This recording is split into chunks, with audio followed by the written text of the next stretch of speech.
ہوتا ہے توحید، مطلب ایک اللہ کو ماننا اور سب کچھ اسی کی طرف سے ہے، اس چیز کو ماننا اسی نے پیدا کیا، وہی موت دینے والا ہے، وہی رزق دینے والا ہے، وہی اولاد دینے والا ہے، مشکل کشا وہی ہے، داتا وہی ہے، گنج بخش وہی ہے، حاجت روائی وہی کرتا ہے، دستگیری وہی کرتا ہے، یہ تمام چیزوں پہ ہم کو ایمان لانا ہے، یہ ہے توحید۔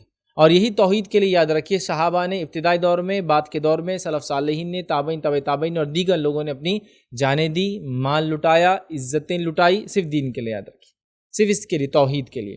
آئیے توحید، بہت سے لوگ بولتے ہیں یار یہ اجنبی چیز ہے، یہ توحید کہاں آتا ہے، ایک اللہ کو ماننا سمجھ میں آتا ہے، توحید کہاں آتا ہے، ایسا سوال کرتے ہیں۔ تو آئیے میں آپ کو ایک واقعہ سناتا ہوں کہ بلال رضی اللہ عنہ کو جب ان کا مالک جو تھا، یہ غلام تھے اس کے، وہ ان کے سینے پر پتھر رکھ دیتا اور گرم تپتی ہوئی ریت پر لٹا دیتا، تو وہ کیا الفاظ ادا کرتے اس وقت؟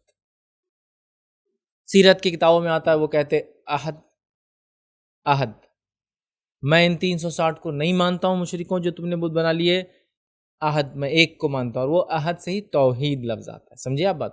تو توحید کوئی نئی چیز نہیں ہے، یہ الگ بات ہے کہ ہم کو اس کا علم نہیں، یا ہم کو بتایا نہیں گیا، یا ہم نے یہ سمجھ لیا کہ چونکہ ہم مسلم پیدا ہوئے ہیں تو مسلمان پیدا ہونے کی وجہ سے ہماری توحید تو پوری کی پوری پکی ہی ہے، ہم لوگ کبھی شرک کر ہی نہیں سکتے، اور ایک مسلمان مشرک ہو ہی نہیں سکتا، یہ لوگ دعوے کرتے ہیں، لیکن یہ دعوے کھوکھلے ہیں، یہ دعوے جھوٹے ہیں۔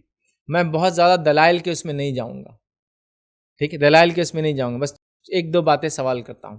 کیا اللہ رب العزت کے لیے ایک عمل کرنے والے کے لیے 2 اجر ہو سکتے ہیں، یا ایک ہی عمل کرنے والے کے لیے 2 صلہ ہو سکتا ہے، یا ایک ہی کام کرنے والے کے لیے 2 معاملات ہو سکتے ہیں، یا ایک ہی گناہ کرنے والے کے لیے 2 اصول یا 2 طریقے ہو سکتے ہیں کہ اس کو یہ سزا دو چونکہ یہ مسلمان ہے اور یہ مشرک ہے اس کو یہ سزا دو؟ نہیں، اللہ رب العزت کے پاس کسی ایک عمل کو کرنے کی بنیاد پر ایک ہی جزا ہے، تو پھر ایک ہی سزا ہے۔ تو اگر مشرکین مکہ کوئی عمل کریں جس کے نتیجے میں وہ جہنم ہو اور وہ مشرک کہلائے، تو ظاہر سی بات ہے وہی عمل کو مسلم کرے تو بھی وہ ایسے ہی ہوں گا۔ ایسا ہو نہیں سکتا کہ نہیں مشرکین مکہ کے لیے تھا کہ بت پرستی نہیں کرنا، ہم لوگ بت پرستی کر سکتے ہیں۔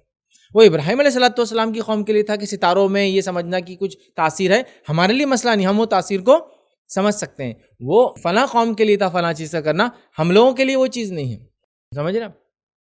وہ فلاں قوم کے لیے ناپ تول میں کمی بیشی کرنے سے عذاب آیا، وہ ہمارے لیے مسئلہ نہیں، ہم لوگ ناپ تول میں کر سکتے چونکہ ہم مسلمان ہیں نا، وہ لوگ کافر تھے اس لیے ان پر عذاب آیا۔ نہیں، وہ قوم کے لیے تھا کہ فلاں عمل کرے جنسی اعتبار سے تو وہ گناہ کا عمل تھا، ہم لوگوں کے اعتبار سے حلال عمل ہم کر سکتے ہیں، ایسا نہیں ہو سکتا۔ تو رب العزت نے جب کسی قوم نے گناہ کیا تو اس کو عذاب دیا، تو وہی گناہ اگر ہم کریں گے تو قادر ہے کہ ہم کو وہی سزا دے۔ سمجھ رہا بات کو؟ اگر اتنی بات سمجھ لے تو بات میں سمجھتا ہوں واضح ہو جائے گی۔